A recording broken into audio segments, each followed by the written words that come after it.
जय भीम, नमो बुद्धाय. स्वागत आहे भिक्खू ज्ञानज्योती यूट्यूब चॅनल मध्ये. जर तुम्ही सुद्धा आपल्या चॅनलवर नवीन आला असाल तर चॅनलला सबस्क्राईब करा, व्हिडिओला लाईक करा आणि व्हिडिओ शेअर करायला विसरू नका. संपूर्ण व्हिडिओ पाहून आपले पुण्य संचित करा.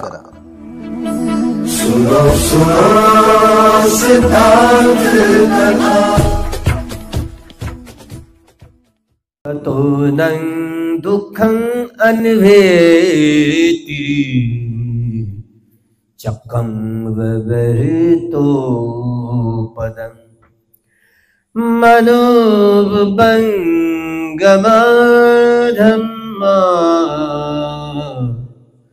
मनोसिद्धा मनोमया मनसाचे पसंदे भासति वा करोति वा ततो नं सुखं अन्वेति छाया वह अनपायिनी छाया अनपायिनी. मनच प्रधान आहे, प्रमुख आहे. जे काही उत्पन्न होतं ते मनात उत्पन्न होतं. हे कोणतं मन आहे? मन हे प्रमुख असतं. सगळं काही जे काही स्वभाव असतात ते मनातनं निर्माण होतात. चित्त वेगवेगळ्या स्वभावाचं, रागमूलक, द्वेषमूलक, मोहमूलक, भयमूलक, वितर्कमूलक, वेगवेगळ्या स्वभावाचं चित्त पहिल्यांदा हे चित्त उत्पन्न होतं. हे पूर्व जीवनामध्ये गमन करत आलेलं असतं. आपण जन्माला येतो ना, आपला स्वभाव घेऊनच जन्माला येतो. एका जीवनात हा स्वभाव बनवला जात नाही. आणि हे 390 प्रकारच्या स्वभावाची आपण माणसं, कुठल्याही संप्रदायाची, कुठल्याही देशाची, कुठल्याही वंशाची असोत, कुठल्याही जातीपातीची असोत, हे आपल्या स्वभावाचे आम्ही गुलाम. आणि म्हणून प्रत्येक स्वभाववाली व्यक्ती काय करतं, हे नेहमीच रागरंजित, देशदूषित आणि मोहमुळीत होऊनच काया वाचा मनाने कर्म करत राहते. दूषित चित्तानं कर्म. जर दूषित चित्तानं आपण बोललो, शारीरिक कर्म केली, तर बैलगाडीचं चाक आहे ना, बैलाच्या पाठीशी कसं पाठलाग करतं, तसं दुःख आपल्याला अजिबात सोडत नाही. दुःखं अन्वेती, दुःख मनवेती लिहिलेलं आहे ना, तर दुःख मनवेती शब्दच नाही आहे पाली डिक्शनरीमध्ये. पहा, संधी विग्रह करून दुःखं अन्वेती चक्रं वहतो. हे दुःख जसं बैलगाडीचं चाक बैलाच्या पाठीशी पाठलाग करतं ना, तसं दुःख आपल्याला अजिबात सोडत नाही, पाठलाग करतं. अन्वेती चक्रं वहतो पद मनोपुब्बंगमाधम्मा मनोसेठ्ठा मनोमया मनसाचे पसंदेन भासती वा करोती वा. मनोमय, मनातनच सगळं काही निर्माण होतं. मनात सगळ्या गोष्टींचं मूळ आहे, म्हणून ते मनोमय म्हटलं जातं. प्रसन्न चित्ताने आपण बोललो, प्रसन्न चित्ताने शारीरिक कर्म केली, तर जशी आपली सावली आहे ना, आपला संग अजिबात सोडत नाही, नेहमी आपल्या सोबत राहत. प्रसन्न चित्तांनी बोललो तर प्रसन्नतेचा, जशी सावली आपल्या सोबत नेहमी राहते, तसं हे सुख आपल्या नेहमी सोबत राहते.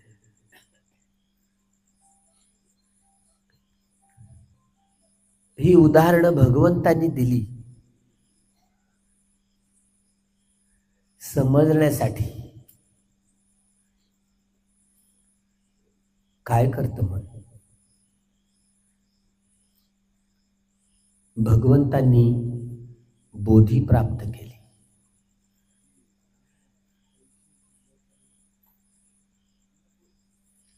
त्यांच्या शरीरातनं षडवर्णीय प्रकाश निपिला सके, आपण म्हणतो निळा पिवळा सफेद लाल सफेद केसरी आणि मिश्र रंग, ज्या पट्ट्या पहा धम्मध्वजाला दिसतात, याला षडवर्णीय 6 प्रकारचा हा, ज्याला अभस्सरा म्हणतात. त्यांचं शरीर आलोकित होतं, प्रकाशमान होतं.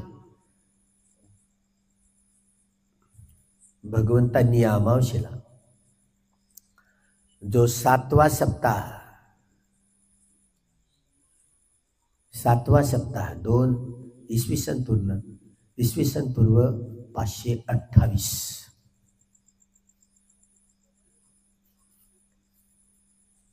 या आषाढी अमावस्येला भगवंतांनी 7वा सप्ताह जो काढला, राजायतनं सप्तमं राजायतनं, 7वा जो राजायतन बोधिवृक्ष, तो निर्वाण सुखामध्ये काढला,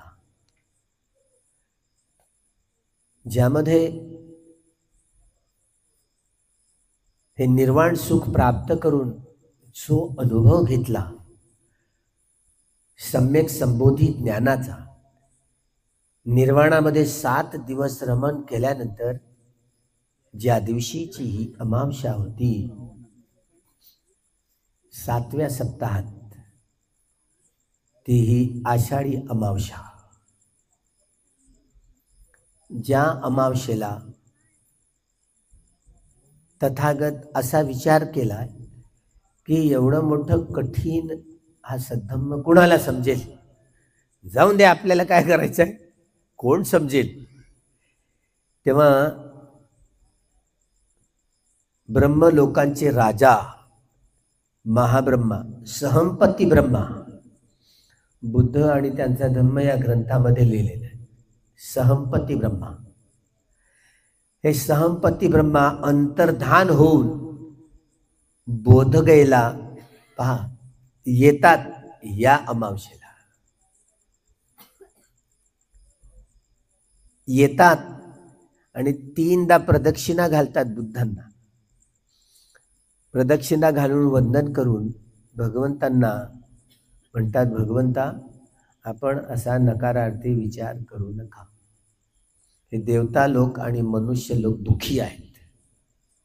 आपण सगळ्यांना देवता लोकांच्या मनुष्य लोकांच्या कल्याणासाठी 3दा याचना केली सहंपती ब्रह्माने. तेव्हा कुठे भगवान बुद्धांनी हा सद्धम्माचा प्रचार प्रसार केला. याचना केल्याखेरीज नाही सद्धम्माचा प्रचार प्रसार करत. सहंपती ब्रह्मा,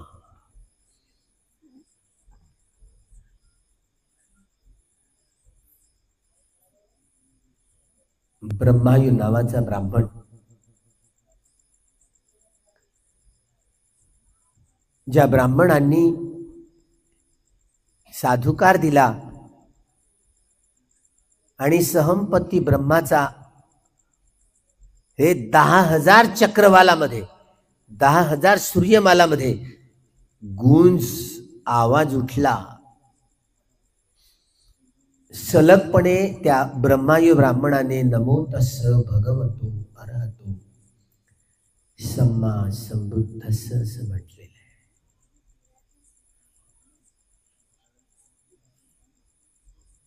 ब्रह्मायू या ब्राह्मणाने पहिल्यांदा नमो तस्स भगवतो अरहतो सम्मा संबुद्धस्स, नमन असो तयांना, तस्स जे भगवान आहेत, अर्हत आहेत, सम्यक संबुद्ध आहेत, त्यांना माझा नमस्कार असो, सलग बोललाय ब्रह्मायू ब्राह्मण. हे नमो तस्स भगवतो अरहतो सम्मा संबुद्धस्स, बुद्धत्व प्राप्त केलं. अंतर्धाम होऊन इकडे येण्याच्या पूर्वी बुद्धत्व प्राप्त केलं. हा 7वा सप्ताह काढताना पहिल्यांदा नमो शब्दाचं उच्चारण, तसं शब्दाचं उच्चारण भगवतो अरहतो सम्मा संबुद्ध वेगवेगळ्या लोकांनी केलं. देवता लोक, यक्ष लोक, मनुष्य लोक. बघा, नमो म्हणजे नमन करतो, पण प्रामुख्यानं नमो, न म्हणजे नरक, नर म्हणजे माणूस, क म्हणजे कुटील कर्म, स्थूल कर्म, घनीभूत कर्म जर आपण केलं तर नरकात जात. यातना 8 मोठे कठीण प्रकारचे नरक, त्याचे विभाग केले 5-5, नंतर त्याचे 4-4 विभाग, 135 प्रकारचे मोठे नरक आहेत. थाईच्या परिभाषेमध्ये थायलंडचे 500 पर्यंत या नरकवासाचे प्रकार सांगितले गेले आहेत. त्यामुळे नरक लोक आहे की नाही असं आपल्याला वाटतं. आळवक यक्ष, हिमवंत यक्ष, या यक्षांची नावं ऐकतो आपण. तसं सप्तगिरी, सप्त म्हणजे 7गिरी पर्वत, त्या सप्तगिरी पर्वतामध्ये राहणारा हा 7गिरी यक्ष. यक्ष आहे की नाही आपल्याला विश्वास वाटत नाही. माणसाला खाणारेही असतात. यक्ष खाऊन टाकतं माणसाला. चांगलेही असतात, कुशल कर्म करणारे, सहायभूतही होतात आणि खाऊन पण टाकतात. दोन्ही प्रकारचे असतात. आळवक यक्षाचं किती उदाहरण आपण ऐकतो. किती त्रास दिला, इकडे ये, तिकडे जा, हे तुझ्या डोक्याचे तुकडे होतील बरं. आळवक यक्षाने किती त्रास दिलाय. हा पण हा सप्तगिरी हा यक्ष, हा यक्ष म्हणजे देवता असतात. तर हा सज्जन यक्ष, ज्याचं नाव सप्तगिरी आहे, 7गिरी, त्या यक्षा त्या 8 ध्यानामध्ये तरवेज आहेत, लोकीय ध्यानामध्ये. आणि पहिल्यांदा त्यांना कळलं, त्यांनी नमो हा शब्द, या शब्दाचं उच्चारण केलं. नमो ही अमावस्या, नमो हा शब्द 10,000 चक्रवालात निनादत घुमला. या सप्तगिरी यक्षाचा आवाज हा असुर लोकाचा राजा राहू केतूचं नाव ऐकलं का? असुर लोक अपाय गतीचे, हा असुर लोकांचा राजा, देवता लोकांचा हा राजा असुर, जो अपायगतीतला आहे, असुर अपायगतीतला, त्याचं नाव राहू. त्यांनी हे ऐकलं. अरे नमो म्हणजे समजलं, नरक, न म्हणजे नर, क असे कुटील कर्म, स्थूल कर्म ज्यांनी केले तर नरकवास. हा 135 प्रकारचा असा नरकवास. थाईच्या परंपरेत 500 पर्यंतचा हा आकडा जातो. हा सप्तगिरी नावाचा हा यक्ष नमो, न म्हणजे नरकातून, मोक्ष म्हणजे मोक्ष, मुक्ती. अरे नरकातून सुटका करून देणारा हा महापुरुष उत्पन्न झालेला आहे. नरकातून मुक्त करणारा माणूस बुद्ध उत्पन्न झालाय. त्या 8 लोके ध्यान या सप्तगिरी यक्षाला कळलं पहिल्यांदा, म्हणून त्यांनी नमो या शब्दाचं उच्चारण केलं. हे असुर लोकांचा हा राहू, हा राजा, त्यांनी ऐकलं. त्यांनी तस्स या शब्दाचं उच्चारण केलं. तस्स त्यांना 10,000 चक्रवाला गुंज. हा राहू असुर लोकांचा राजा, याचा आवाज चतुम महाराजिक देवतांनी पुरतिमस्मिन् दिशा भागे संति भूता महितिका, दक्षिणस्मिन् दिशा भागे संति देवा महितिका, पश्चिमस्मिन् दिशा भागे संति नागा महितिका, उत्तरस्मिन् दिशा भागे संति यक्षा महितिका, ते पित्वं अनुरक्षन्तु आरोग्येन सुखेन. उपोषताच्या दिवशी हे चतुम महाराजिक देवता, त्यांच्याकडे डायरी असते, आपला हिशोब. हे गोपाळ गोकुळ उपोषित करतात, निर्ग्रंथ उपोषित करतात की आर्य उपोषित करतात, याची डायरी त्यांच्याकडे हिशोब असतो. आपल्याला वाटतं कोण काय करतं. तुम्ही कोणतं उपोषित करता त्यांच्याकडे डायरी नोंद असते. त्या चतुम महाराजिक देवता सिद्धार्थ गौतमाला बुद्धत्व प्राप्त झालं. यात 7व्या हप्त्यात तपस्सू आणि भल्लिक, हीच पौर्णिमा, हीच अमावस्या. लाडू ना शहद मिश्रित नवे नवे तांदूळ निघाले आणि भत्त हे दान द्यायचं होतं. तपस्सू आणि भल्लिक व्यापारी म्यानमारचे ओडिसाच्या वाटेने चालले. हा लख प्रकाशमान माणूस दिसला, लख प्रकाशमान माणूस दिसला. त्या अगोदर 10,000 चक्रवालामध्ये हा निनाद गूंज उठली.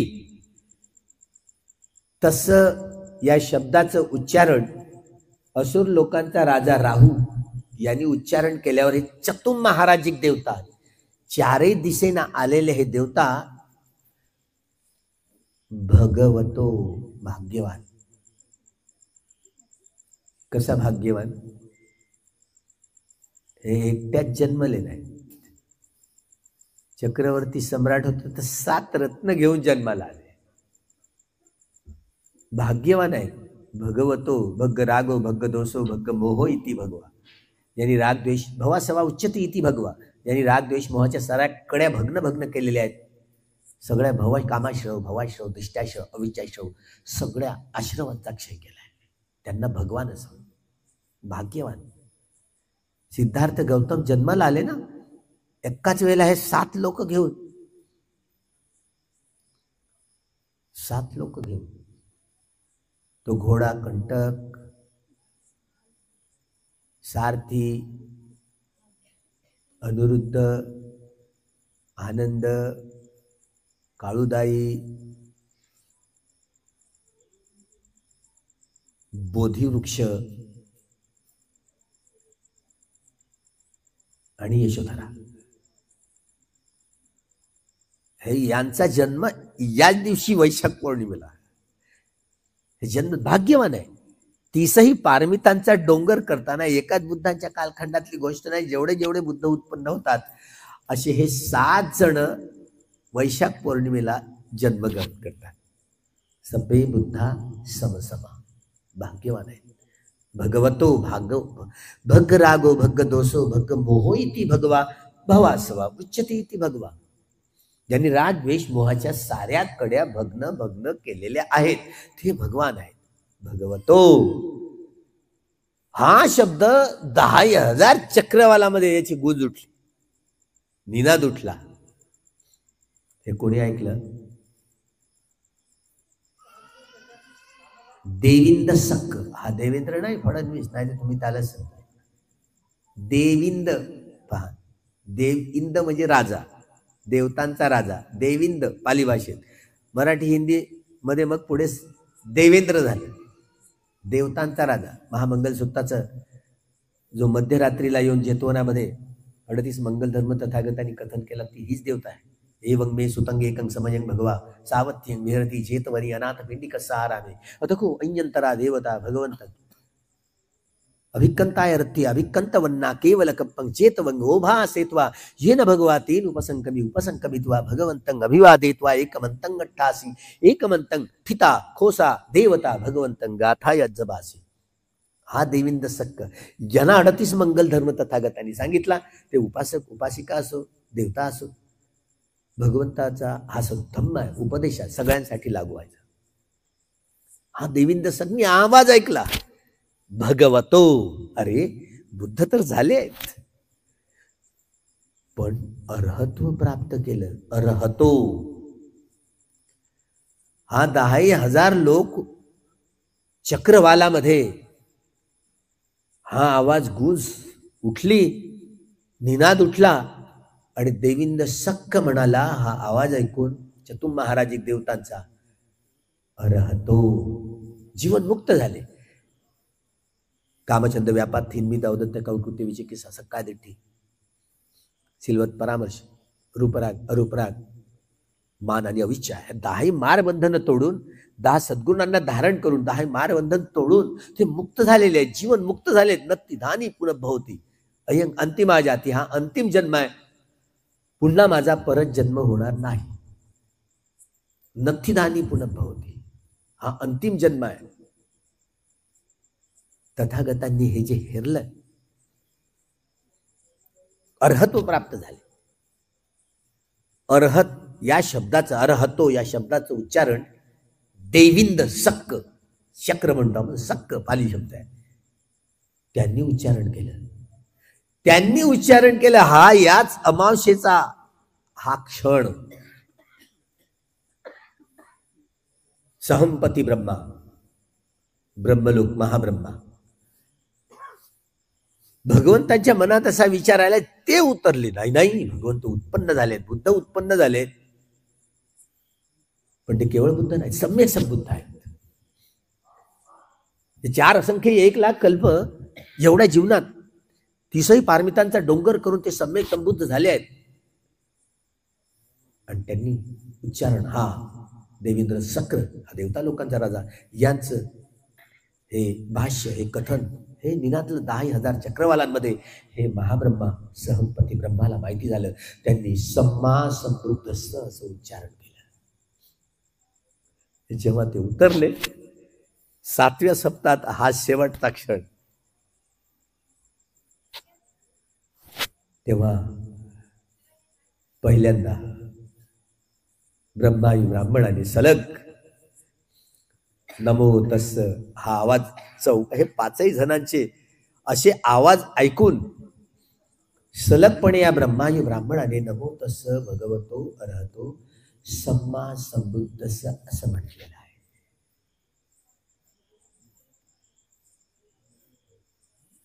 शेवट या सप्ताहाचा हे तपस्सू आणि भल्लिक व्यापारी आले. पहिल्यांदा संघ उत्पन्नच व्हायचा होता. हा ब्रह्मायू 8ही लोकी ध्यान यांनी पूर्ण केले होते. यांना कळलं की या लोकांचा आवाज, या 5ही जणांचा आवाज ऐकला ब्रह्मायू ब्राह्मणाने आणि सलगपणे या गाथेचा उल्लेख केला. तो एकचदा केला, पुढे तो संघ उत्पन्न झाल्यानंतर 3-3दा ही गाथा म्हणण्याची प्रथा पडली. 3 सरण,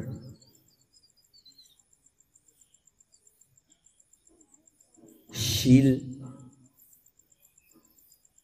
नमो तस्स भगवंतांना या 5ही लोकांनी जे संबोधन केलं, ती गाथा देखील 3 वेळा म्हणण्याची प्रथा पडली संघ उत्पन्न झाल्यानंतर. पण हे तपस्सू आणि भिल्लिक हे 2 उपासक 2च सरणामध्ये स्थापित झाले. पहिल्यांदा उपासक म्हणून त्यांना संबोधलं, जवळचा माणूस. तसं तो उपोषण करणाऱ्या व्यक्तीला उपासक, उपासक उपासना करणारी व्यक्ती उपासक म्हटलं. जवळची व्यक्ती जी फॉलो करणारी, सांगणारी. त्यामुळे पहिले हे 2 उपासक 2 सरणामध्येच प्रतिष्ठित झाले. काय द्यायचं, भगवंता आम्हाला काहीतरी अशी ठेव द्या. म्हणून ते भगवंतानी असे जे केस होते ते केस दिले. असा हात फिरवला, ते निळ्या रंगाचे केस तपस्वी आणि भल्लिक घेऊन गेले. ते भोजन दिलं भिक्षापात्रात. चतू महाराजिक देवता त्यांनी हजेरी लावली आणि मणिरत्न, सुवर्ण, काश्य किती किती पात्र दिले बरं का. मणिरत्न लावलेले, हिऱ्या मोत्यांनी सजवलेले. भगवंतांनी नाकारले. जेव्हा चारही दिशेनं चतुर महाराजिक देवता दगडाचं पात्र घेऊन आले, तेव्हा मात्र त्या पात्राचा स्वीकार केला. एकावर एक चारही भिक्षापात्र तथागतांच्या मांडीवर होते. आता ते चारही भिक्षापात्राचे एकच भिक्षापात्र झाले आणि त्या भिक्षापात्रात भोजन ग्रहण केलं. तपस्वी भल्लिकांना 2 सरणामध्ये प्रतिष्ठित केल्यानंतर उपासक म्हणून संबोधलं. हा जवळचा माणूस, उपासना करणारा, उपोषित करणारा, त्याला उपासक. तेव्हा हे केसावर, केस ज्या गर्भगृहामध्ये सेडेगाउंट पगोडा म्यानमारला आहे, त्या पगोड्यामध्ये भगवंतांच्या या केशधातू प्रतिष्ठित केलेल्या आहेत. केशधातू त्या स्तूपामध्ये आहे, महास्तूपामध्ये. 24 तास तो बंद होत नाही. 24 तास लोक राहतातच म्यानमारला. 2 शिलामध्ये, हे 2 सरणामध्ये प्रतिष्ठित होणार तपस्वी आणि भल्लिक हे गेले. अर्थात सब्बे बुद्धा समसम. प्रत्येक बुद्ध शासनात हे 2 उपासक असे हे असतातच, जे 2 सरणामध्ये प्रतिष्ठित होतात. धम्मचक्र प्रवर्तन होतं, धम्मचक्र प्रवर्तन होतं.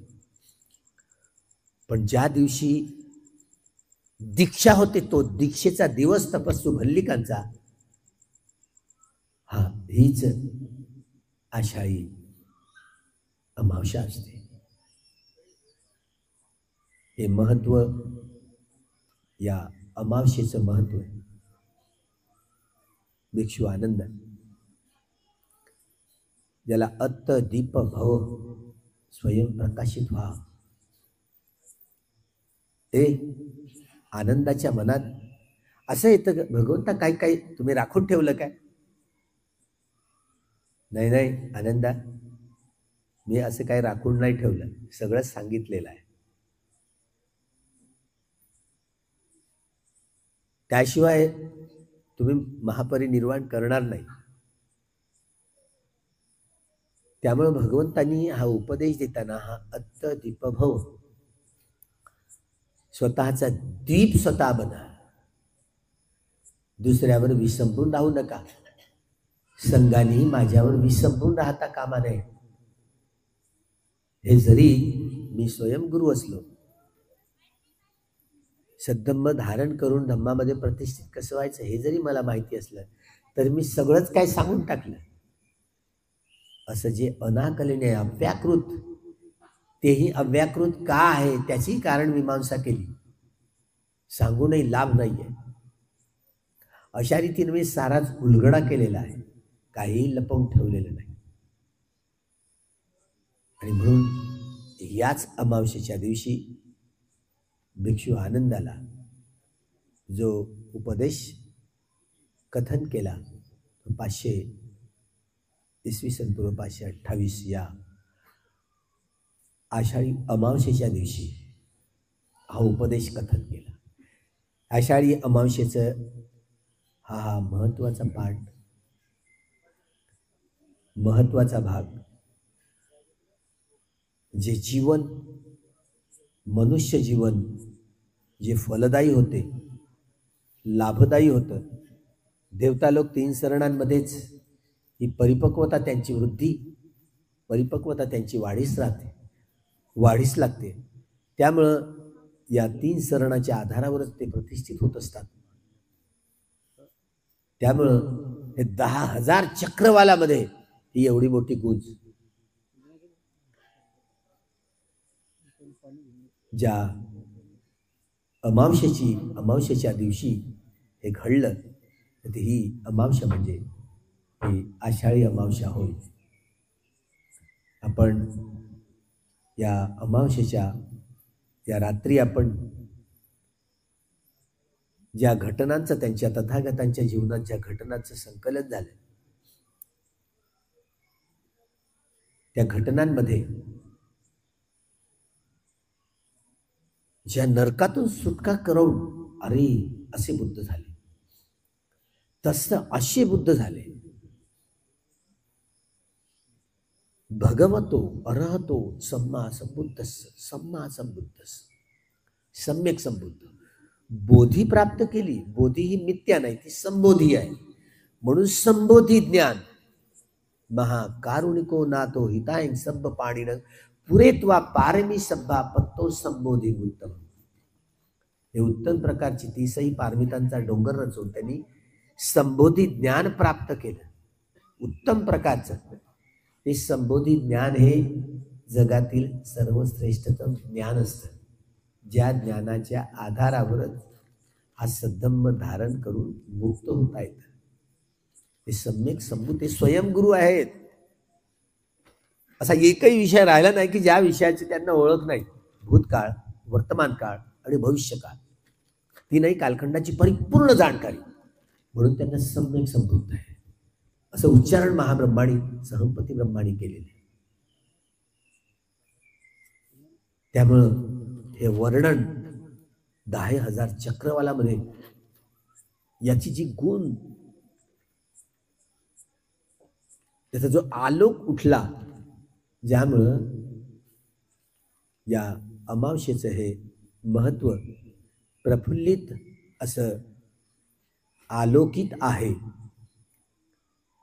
जसं सूर्य हा दिवसाना चकाकतो, रात्री चंद्र, पण भगवंताचा प्रकाश हा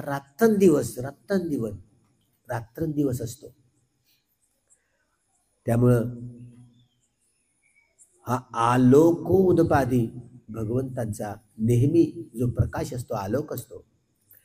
येणाऱ्या आर्य मैत्रेय सम्यक संबुद्ध त्यांचा आलोक, त्यांचा प्रकाश हा 1 योजनपर्यंत, म्हणजे असे लाईट लावायची गरज उरणार नाही ते जर आले तर. एवढं प्रकाशमान आहे त्यांचं शरीर. 1 योजन जवळपास 20 किलोमीटरचा आहे. चिमूरपर्यंतचा हा परिसर गोल गोल गोल गोल एवढा प्रकाशमान होईल. रात्र झाली तरी असं लाईट लावायची गरज नाही, एवढा प्रकाशमान. समजून जातील लोक की आर्य मैत्रेय बुद्ध आलेले आहे. त्यामुळं अपमान बुद्ध म्हणून बुद्धांचा वर्णन करता येत नाही, प्रमाण नाही, मोजपट्टी नाही मोजण्यासाठी. ते हे वैभव, हे या अमावस्येचं हे वैभव. नमो तस्स भगवतो अरहतो सम्मा संबुद्धस्स. आणि या ब्रह्मा ब्राह्मणांचं हे विशेष महत्त्व, जेणेकरून 2 तपस्वी आणि भल्लिक हे याच अमावस्येच्या दिवशी 2 सरणामध्ये प्रतिष्ठित होऊन भिक्षू आनंदाला इसवी सन 528 या अमावस्येच्या दिवशी आत्तदीप होऊन स्वतःचा दीप स्वतः बना. कोणी कोणाचे मालक नाही आहे, तुम्ही स्वतः तुमचे स्वामी आहात. मी केवळ मार्गदाता आहे. मी या मार्गाने गेलो, मुक्त झालो. तुम्ही या मार्गाने हा परिपूर्ण आहे, परिशुद्ध आहे. त्याच्यात जोडतोड करण्यासारखं तथागतांनी काही ठेवलेलं नाही आहे. हा सम्यक ज्ञानाच्या आधारावर हा प्राप्त केला जातो. हे सम्यक ज्ञान म्हणजे संबोधी ज्ञानाचा हा प्रत्यक्ष अंमल होय, जो अंमल आपल्याला विमुक्तीकडे घेऊन जातो. समर्श ज्ञान, उदयवे ज्ञान, भंग ज्ञान, भय ज्ञान, आदिनव ज्ञान, निब्बिदा ज्ञान, मुंचित काम्यता ज्ञान, पटिसंख्या ज्ञान, संखारोपेक्षा ज्ञान आणि अनुलोम ज्ञान. विपश्यतेच्या या 10 ज्ञानाच्या प्रक्रियेतनं गेल्यावर, जसं आनापानसती, इतरत्र शमत भावनेचे 40 ते कम्मठान आहेत. खणिक समाधीपासून उपचारपासून अर्पणा समाधीपर्यंत. क्षणिक समाधीपासून अर्पण समाधीपर्यंत पोहोचण्यासाठी आणि विपश्यना या कम्मठानाचा अभ्यास तेव्हा परिपूर्ण होतो. या सम्यक ज्ञानाच्या या परिप्रेक्ष्याच्या आधारावर विमुक्तीकडे जाताना या 10 विपश्यना ज्ञानाच्या अनुभूतीतनं जाऊन जेव्हा हे गोत्रभूचित्त उत्पन्न होतं, या अनित्याकडून नित्याकडे नेणार, दुःखाकडून सुखाकडे नेणार आणि अनंताकडून अनंताकडे नेणार हे गोत्रभूचित्त, ज्यामध्ये लोकोत्तर प्रज्ञा सुरू होते, नित्यबोध, सुखबोध आणि अनंतबोध. या लोकोत्तर प्रज्ञेच्या आधारावर निर्वाण धातूचा अनुभव करत करत संज्ञा वेदहित निरोध समापत्ती ध्यानामध्ये रमण करून निर्वाणाच्या रसाचं रसास्वादन केलं जातं. त्यामुळे अशा रीतीनं ही परिपक्वता मुक्तीच्या प्रवाहामध्ये आणि स्रोतामध्ये हे संघटित करून मुक्तीच्या 4ही अवस्था प्राप्त करून अनेक प्रकारच्या अभिज्ञा, 6 प्रकारच्या अभिज्ञा प्राप्त करण्याचं हे वैभव या उपदेश भिक्षू आनंदाला केला. त्यामुळे संबोधिज्ञाने परिपूर्ण आहे, परिपूर्ण मी कथन केलेलं आहे. म्हणून मी जे धारण केलं आपणही धारण करावा, आपणही मुक्त व्हा. अशा रीतीने या अमावस्येचं महत्त्व आपण जाणलं.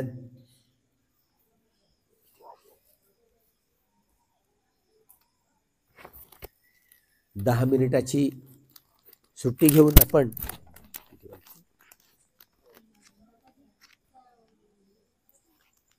परत आपण आपापल्या जागेवर यायचं आहे.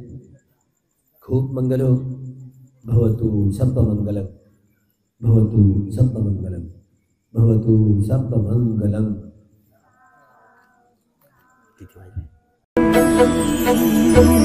असेच नवनवीन व्हिडिओसह भेटू पुढील व्हिडिओमध्ये. तोपर्यंत जय भीम, नमो बुद्धाय. सुनो सुनो सिद्धांत